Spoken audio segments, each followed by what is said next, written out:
أعوذ بالله من الشيطان الرجيم. بسم الله الرحمن الرحيم. تبارك الذي جعل في السماء بروجا وجعل فيها سراجا وقمرا منيرا وهو الذي جعل الليل والنهار خلفة لمن أراد أن يذكر أو أراد شكورا. وعباد الرحمن الذين يمشون على الأرض هونا وإذا خاطبهم الجاهلون قالوا سلاما. والذين يبيتون لربهم سجدا وقياما والذين يقولون ربنا اصرف عنا عذاب جهنم إن عذابها كان غراما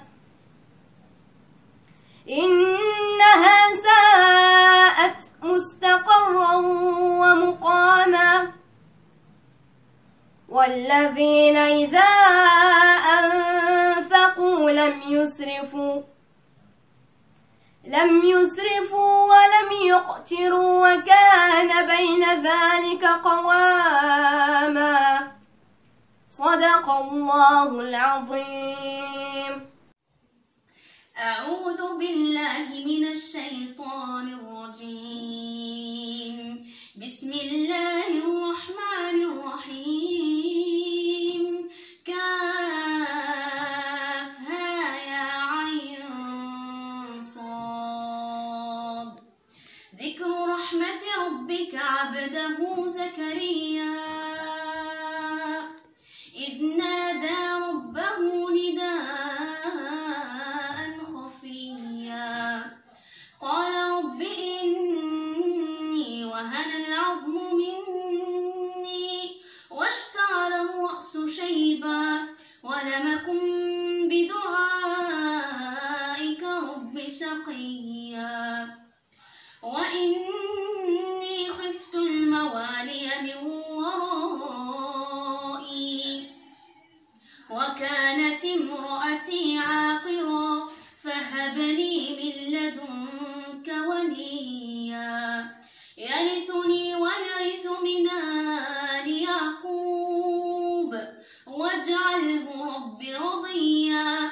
يا زكريا إنا نبشرك بغلام اسمه يحيى لم نجعل له من قبل سميا. قال رب أنى يكون لي غلام وكانت امرأتي عاقرا وقد بلغت من الكبر عتيا. قال كذلك قال ربك هو علي هين وقد خلقتك من قبل ولم تك شيئا. قال رب اجعل لي آية. قال آيتك ألا تكلم الناس 3 ليال سويا. فخرج على قومه من المحراب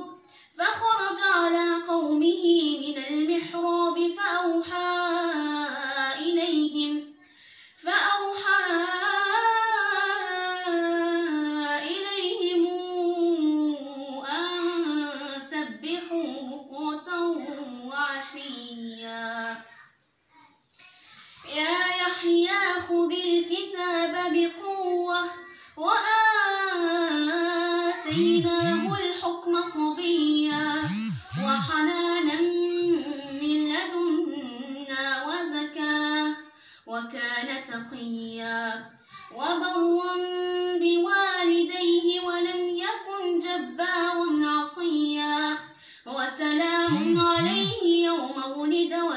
يموت ويوم يبعث حيا واذكر في الكتاب مريم إذ انتبذت من أهلها مكانا شرقيا فاتخذت من دونهم حجابا فأرسلنا إليها روحنا فتمثل لها بشرا سويا قالت إني أعوذ بالرحمن منك إن كنت تقيا قال إنما أنا رسول ربك لأهب لك غلاما زكيا قالت أنى يكون لي غلام ولم يمسسني بشر ولم أك بغيا قال كذلك قال ربك هو علي هين ولنجعله آية للناس ورحمة منا وكان أمرا مقضيا بسم الله الرحمن الرحيم الحمد لله والصلاة والسلام الأتمان الأكملان على المبعوث رحمة للعالمين بشيرا ونذيرا وبعد إلى أسرة مؤسسة مجموعة مدارس أروى وإلى معلمات ذوات القلوب البيضاء المليئة بالود والعطاء وذلك يظهر من التصرفات والنصائح والتوجيهات الصائبة الصادرة منهن بالجلاء شكرا لكن يا منارات العقول ومصابيح الدجى والليالي الظلماء قم للمعلم وفي التبجيل كاد المعلم أن يكون رسولا إن قلت شكرا فشكري لن يوفيكم حقا سعيتم في تربيتي فكان السعي منكم صدقا وإن جف حبر قلمي عن التعبير فإن قلب الصفاء ينقشكم عمقا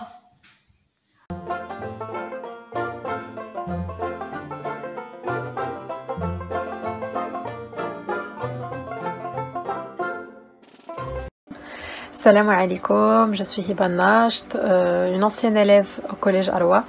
Alors pour commencer, j'étais élève à Arwa entre 2011 et 2014 il me semble. السلام عليكم أصدقاء، معكم يونس مرسلي، أبلغ من العمر 19 سنة. السلام عليكم، سميتي عبد الله الفلالي، تلميذ سابق في مؤسسة أروى في السلكين الابتدائي والإعدادي. السلام عليكم ورحمة الله تعالى وبركاته. معكم أمين الحيان، un étudiant dans la faculté de médecine dentaire à Casablanca، un ex-étudiant في إعدادية أروى ما بين سنتي 2013-2014 حتى الحدود الموسم الدراسي 2015-2016. بونسوار توس، السلام عليكم، معكم أمين شهاز، 18 سنة، تلميذ سابق مؤسسة أروى التعليم الخصوصي. السلام عليكم ورحمة الله. الاسم ديالي ياسر الدابي، السن 20 سنة. المسار الدراسي في مؤسسة أروى بدا في سنة 2005 ويعني في السنة الأولى ابتدائي، وانتهى في السنة الثالثة إعدادي سنة 2014. اسم ديالي آدم قصباوي، 24 سنة. بالنسبة للالتحاق بمؤسسة أروى فتم في السنة الخامسة ابتدائي واستمر حتى السنة الثالثة إعدادي. Salam alaikum. Donc tout d'abord, j'espère que vous allez tous bien. Alors معكم أمين تيب، 20 ans. Donc j'ai passé le collège Arwa la période entre 2012 et 2015. السلام عليكم، اسمي طه الفلالي، التحقت بمؤسسة أروى ودرست فيها سلكين الابتدائي والإعدادي. أدرس في جامعة محمد السادس متعددة التخصصات التقنية. الآن والحمد لله أنني تندرس بكلية الطب والصيدلة بمراكش، فأنا طالب بكلية الطب والصيدلة بمراكش السنة الأولى. L'année prochaine, je suis acceptée dans un master à l'université de Sorbonne à Paris. Donc c'est une parmi les grandes universités en Europe pour un master en macroéconomie internationale et financiarisation. Donc je suis vraiment très fière et très contente de partager cette nouvelle d'ailleurs avec les élèves de Arwa. شديت الباك تاعي العام اللي فات سنة 2019، وهذا أول عام ليا في كلية طب الأسنان. élève ingénieur في l'IMPT l'Institut National des Postes de Télécommunications في الرباط filière cybersécurité et confiance numérique. حاليا كنكمل الدراسة ديالي بالأقسام التحضيرية لولوج المدارس العليا للمهندسين الكلاس بريباراتوار غون زيكول دانجينيور أسافي. أنا حاليا طالب مهندس دولة بالمدرسة الوطنية للعلوم التطبيقية بمراكش في السنة الثالثة ديالي في تخصص هندسة المعلومات. ربان طائرة في الخطوط الملكية المغربية. Deuxième année classe préparatoire au lycée Ibn Taymiya, ici à Marrakech bien sûr. Et la chose que je peux dire pour les élèves, notamment de l'établissement Arwa, c'est qu'il faut toujours respecter l'autre. Déjà ça c'est vraiment la base de tout. صراحة الكورسيس تاعي في مؤسسة أروى كان واحد الإكسبيريونس اللي زوينة بزاف. صح جميع التلاميذ أن يستغلوا هذه الفرصة وأن يقدموا كل ما في جهدهم للتعلم وتحقيق الحلم لديهم. راكم تبعوا الأحلام ديالكم راه غادي توصلوا إن شاء الله. بنوجه رسالة تاع المؤسسة باش أنهم ما عمرهم ما يتخلاو الأحلام ديالهم مهما كان كبيرة، وما عمرهم ما يحطوا سقف الأحلام ديالهم، حيت كلشي ممكن يحققوه، وبفضل المدرسة وبفضل جميع المجهودات اللي كتقدم لهم، وتنطلب منهم باش انهم يستغلوا هذه الفرصه اللي تحت لهم، حيت ماشي كلشي تتاح ليه الفرصه باش انه يقرا في مدرسه اللي الاساتذه ديالها مهتمين. وكنبغي في الحقيقه نوجه واحد الرساله للتلاميذ اللي كيقراو حاليا بالمؤسسه، كنقول لهم انكم نتوما في واحد الوسط وفي واحد المؤسسه اللي خصكم تستغلوا الفرصه، لانه مؤسسه لها تاريخ، عندها اطر كفء اللي غادي يضحيو معكم ويخدموا معكم. خصكم نتوما تعطيو شويه الانتباه وشويه الاهتمام وتحاولوا تكافحوا، لانه المستقبل ما كيتبناش في سن 20 سنه ولا في 18 سنه، ولكن كيتبنى في لاج اللي كيكون فيه الانسان في ابتدائي اعدادي، لانه تما كيبني الشخصيه ديالو وتما كيرسم الاهداف والطريق ديالو. والحمد لله مؤسسه أروى كتضحي مع التلاميذ وكتعطيهم جميع الوسائل باش انهم ياخذوا لاباز ديالهم ويكملوا ديك الساعه. بالنسبة للنصيحة ديالي للطلبة في مؤسسة أروى، بحكم أنني واحد النهار أنا كنت جالس في الأقسام وفي الطاولات تاع هذيك المؤسسة، كنبغي نقول لهم خصكم تقراو وتكافحوا، لأنه في هذه الفترة تحت الإعدادي واحد الفترة اللي صغيرة ودغيا كدوز، علما انه الدور ديالها كبير بزاف في بناء مستقبل اللي تتحلم به انت، واللي غيخلي والديك انهم يفتخروا بك وانت تفتخر براسك ان شاء الله منين توصل وتكمل. واخر كلمه بغيت نقول لمؤسسه أروى هي شكرا بزاف على كاع داكشي درتو معنا، وراه حنا ما نسيناش خيركم علينا، وان شاء الله نكونوا فرحنا نكونوا وصلنا داكشي اللي كنتو كتأملوا اننا نوليو ان شاء الله. Je vais m'adresser aux élèves اللي حتى انا واحد النهار كنت بلاصتهم bien sûr. Donc انا غنهضر justement sur deux points. Donc premièrement il faut savoir s'organiser, c'est-à-dire que خصني نعرف نقسم النهار ديالي selon les tâches اللي عندي, et il faut quand même prendre en compte que je n'ai que 24 heures, et en fait chacun d'entre nous راه ما عنده الا 24 ساعه, mais en fait اللي كيفرق بيناتنا bien sûr c'est la gestion du temps. Mais bon il faut saisir l'occasion, travailler, car seul le travail اللي غادي يوصلك فين ما بغيتي. Et bonne chance à tout le monde. Et je souhaite bon courage au TCR pour tout le monde, et voilà, donc bonne journée, je vous remercie encore une fois, au revoir.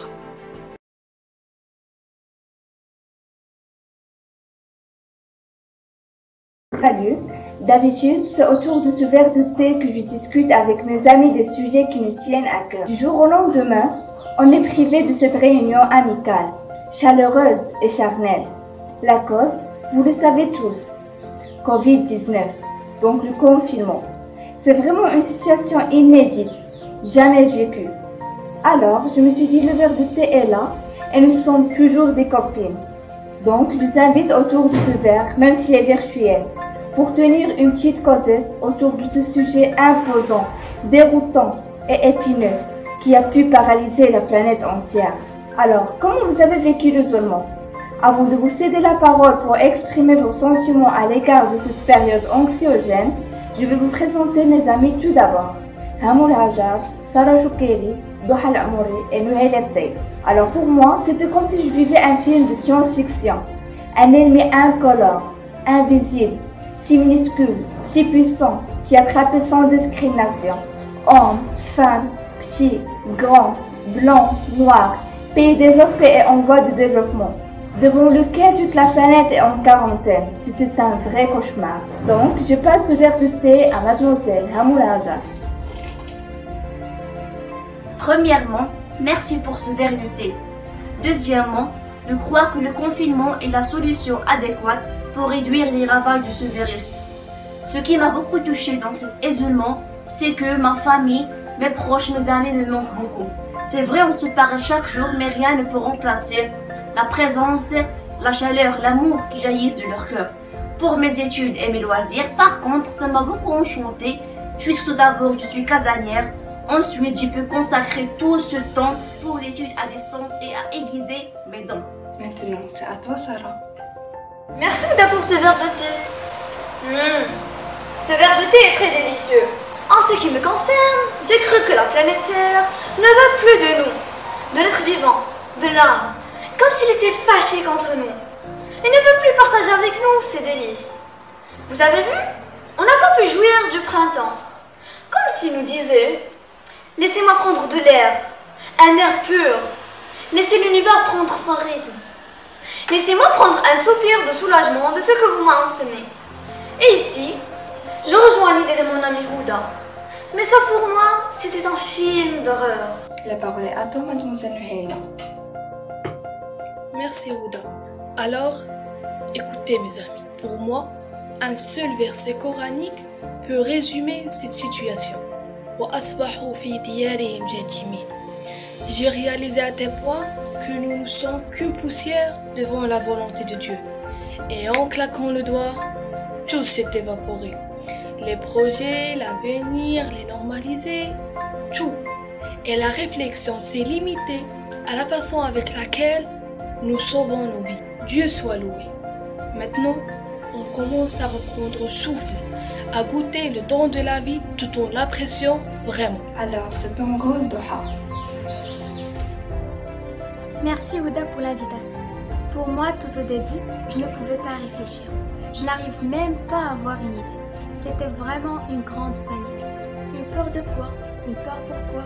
Tout est vrai. Aussi, je crois que c'était le sentiment de l'incapacité devant une telle situation.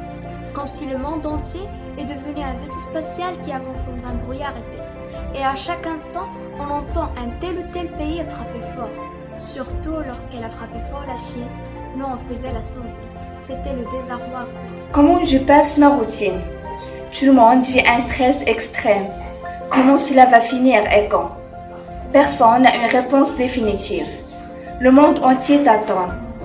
Alors, j'essaie de vivre intensément ces moments avec ma famille, de les connaître plus, de les aimer plus et de les respecter plus.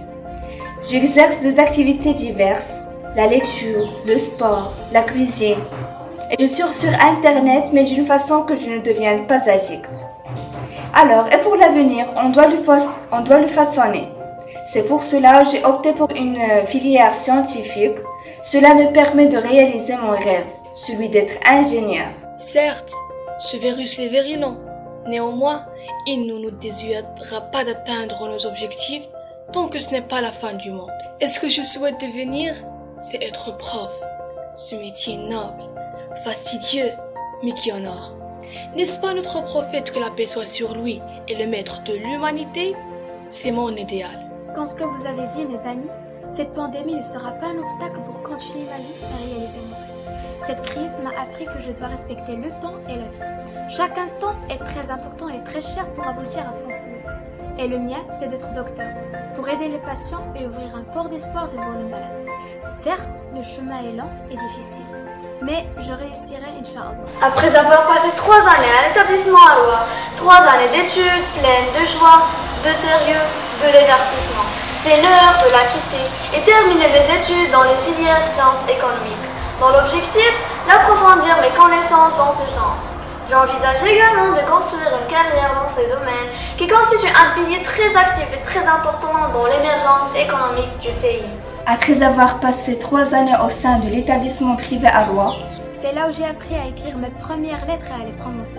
Je tiens à remercier tous mes profs pour nous accompagner dans les cours à distance. C'est le moment de la quitter. Je compte m'orienter vers une filière scientifique pour forger une carrière solide telle la neurochirurgie. Ces 3 années, cette période m'a permis d'acquérir plusieurs connaissances. Alors, j'exprime tous mes respects aux enseignants de l'établissement Arwa. Et pour les profs, c'était une relation profonde d'amour et de respect qui me lie à eux. Grâce à Dieu tout d'abord et à eux, j'ai pu comprendre le sens de la vie. Mais c'est ça la vie. Un jour on doit se quitter.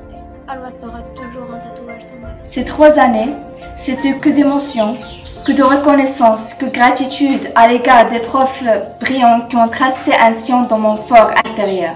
Avec des élèves avec qui j'ai pu relever des défis. Et ce passage serait inoubliable. À nous l'avenir, Inch'Allah. Et merci de tout nos cœurs.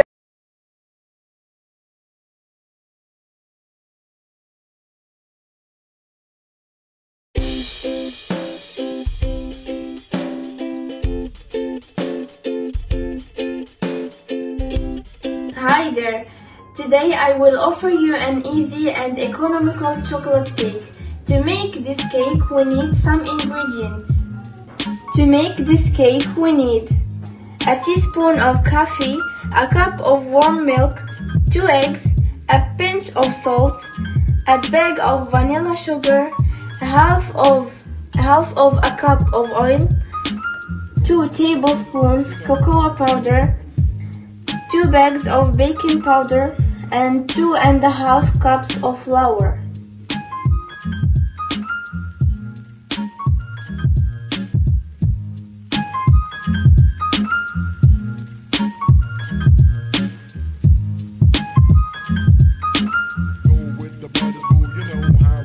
It's not for me to say you love.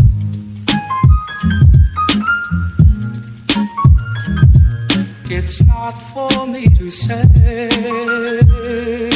you. So we put the mixture in a bowl and we put it in the oven at a medium temperature. Finally, for decoration, we use Nutella chocolate with the crushed almond. So enjoy your meal.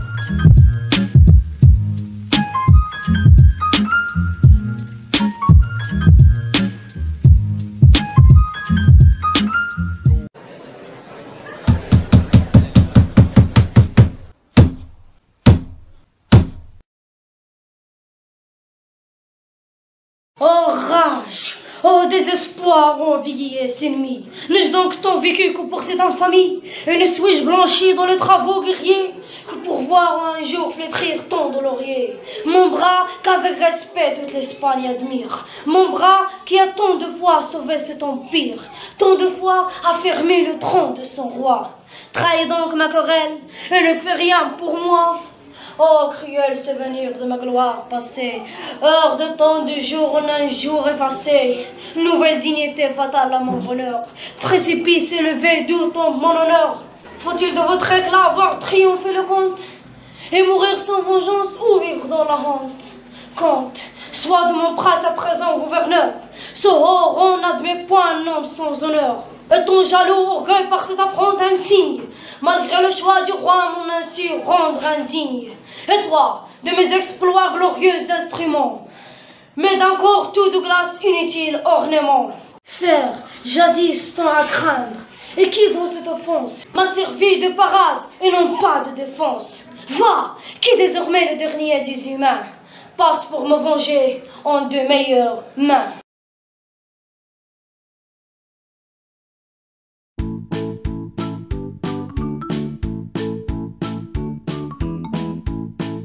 لماذا لم تحضر الحصة الماضية؟ لأن أبي كان يضرب أخي الصغير. لم أفهم علاقة السؤال بجوابك. ولكنه كان يضربه بحذائي. أتعلمين أني قد أجريت اختبارا أثناء غيابك؟ هل أنت مستعدة لإجراء هذا الاختبار؟ أجل مستعدة. حسنا، لنبدأ.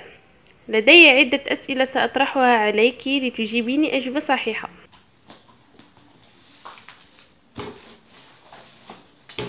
السؤال الأول: لماذا الماء يصدر صوتا عندما يغلي؟ لأن الجراثيم تطلب النجدة. سبحان الله. السؤال الثاني: متى يتكون الندى؟ يتسبب دوران الأرض في عرقها فيتكون الندى. السؤال الثالث: ما هي الثورة؟ هي زوجة الثور يا أستاذة. السؤال الرابع: ما هي الصخور الراسبة؟ هي التي تدرس طوال العام ولا تنجح في آخر السنة. السؤال الخامس: ما هي الوحدة؟ هي 12 حسب توقيت السعودية. السؤال السادس: ما هو الفرق بين البقرة البيضاء والبقرة السوداء؟ البقرة البيضاء تعطينا الحليب، والبقرة السوداء ربما تعطينا القهوة. اسمعي يا بنيتي، أهذا ما علمتك؟ مكانك قبل أن أنهار. لا يا معلمتي، لا. يمكنك أن تكوني بحيرات.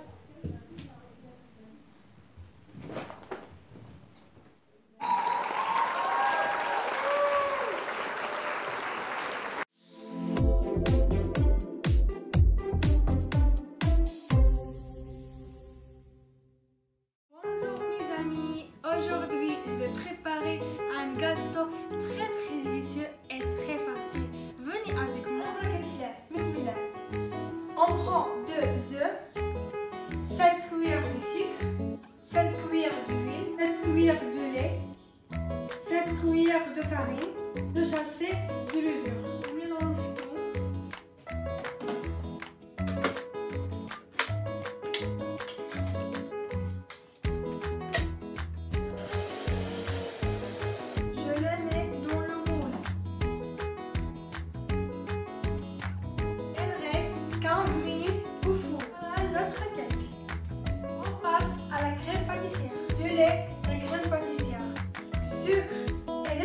Voilà ma crème pâtissière. Je mets ma crème.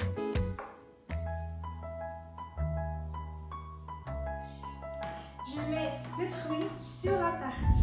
Et voilà les fraises. Bon appétit mes amis.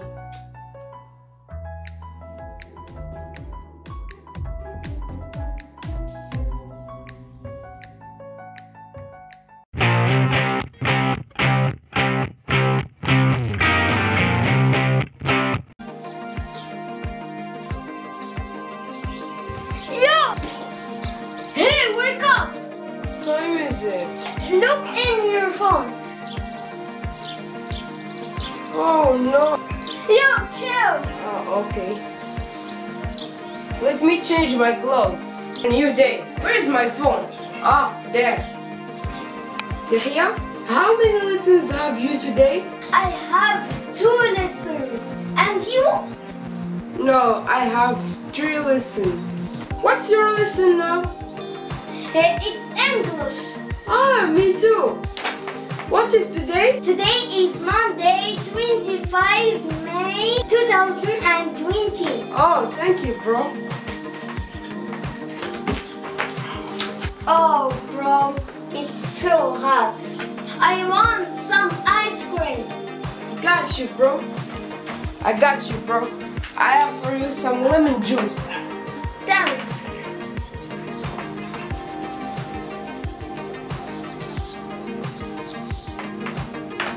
Is it good?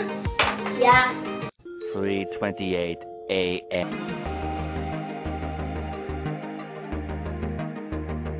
Let's play basketball. No, let's play football. Let's play basketball. Let's play football. Okay, we play the numbers. 3, 2, 1. 1. I'm win. Let's go play basketball. Okay.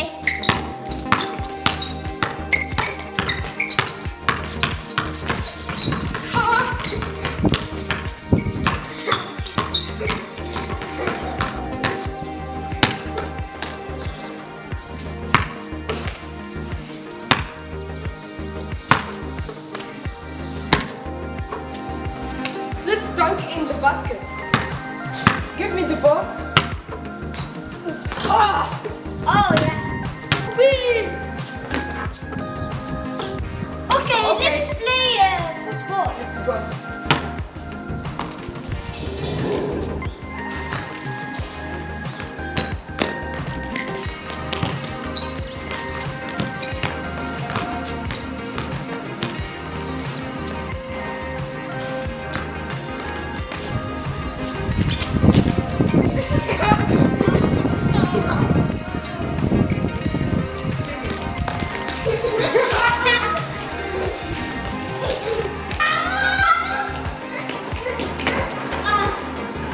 I got it. Yes.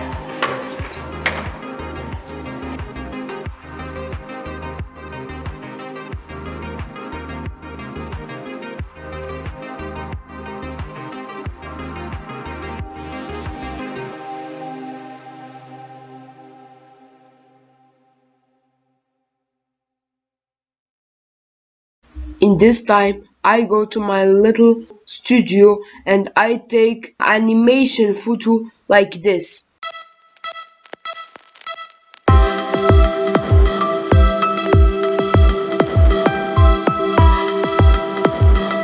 This is what we always do In the period of quarantine.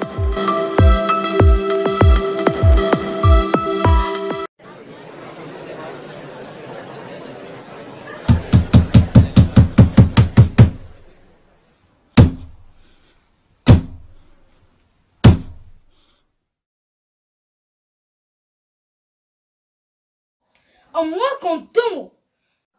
Parle. Ôte-moi d'un doute. Connais-tu bien Don Diego? Oui. Parlons bas. Écoute. Sais-tu que ce vieillard fait la même vertu, la veillance et l'honneur de son temps? Le sais-tu?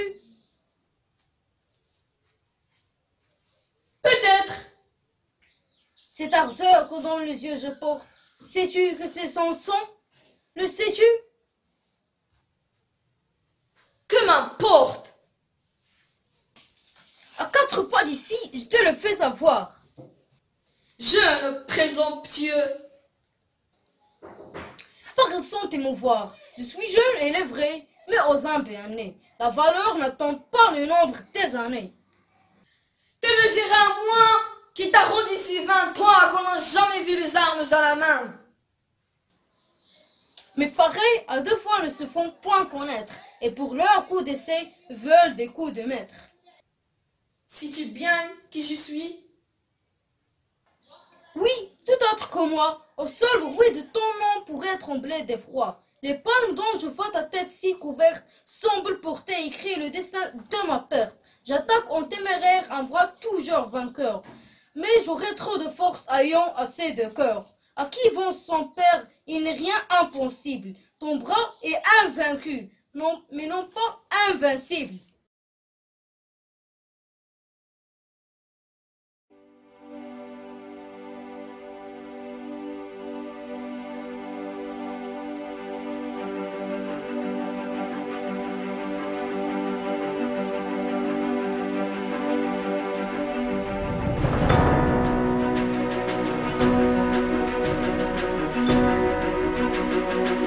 Good afternoon. My name is Hamza Bottas. I'm in my third year of secondary school and I have many hobbies. One or two of them are playing guitar and football. In this video, I just want to say that I'm so thankful to some special people in my life who supported me, comforted me and encouraged me. On top of these people are my parents. I'm so grateful to them and the opportunities they've provided me to study at wonderful private school as Arwa. Second then, thanks go to all my teachers for providing me all the support I need to be able to face my future. You will always be my best teachers. I would like to thank all of them for being great ones. Hold this precious book, my schoolmate Suleiman Abkhar. Thank you for this interesting book. Hi, my name is Suleiman Abkhar. I'm 14 years old. I have been studying at Arwa School for 8 years, and now I'm in my second year of secondary school. First of all, I want to thank all my teachers at Arwa School who did and still do every possible thing for us. Thank you so much for all your support and encouragement. I will do my best to make you proud of me one day. Also, I would like to thank my English teacher for giving us the opportunity to have this book, by which we develop our knowledge and skills, especially in this period of life. This book should not stop here. That's why I'm going to pass it and make sure it's in safe hands. My classmate Malak El Kheshawi, please, when you are done with it, pass it to the other generations. Thank you, my classmate Suleiman Abha. My name is Malak Kheshawi and I'm 14 years old. One of my hobbies is drawing. I moved to study at our foundation last year and now I'm studying in the second year of intermediate. I would like to extend my countless thanks to my mother who helped me a lot to reach where I am now. I also thank my teachers and the administrative staff for their efforts and for making sure to deliver this book to us. Besides, I thank them also for their contribution at the distance study process. Last but not least, as we got this book, we will try to deliver it to future generations. My schoolmate Hiba, please take good care of it. Thank you, my friend Malak. I'm very happy to offer my sister the gift of this very useful book because it contains very useful information. Thank you, my sister Aya. It is a pleasure that my sister Aya, who studies at Maryland of Preparatory School, share with me the gift of knowledge, which she in turn share with them. Our dear teacher, this book, which collects a lot of valuable and useful information that was the result of the effort and research career, and to our dear professor, who only refused to share it with you so that we can benefit from it in our academic lives as well as our private lives. So we offer many thanks and gratitude to everyone who contributed and accomplished this valuable book. And I in turn will share with my friends so that interested who are privileged between you, and thanks for it.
لا مستحيل بالأمل لا من يقين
تحقيق المحال بالثبات ستصل أعلى من قمم الجبال.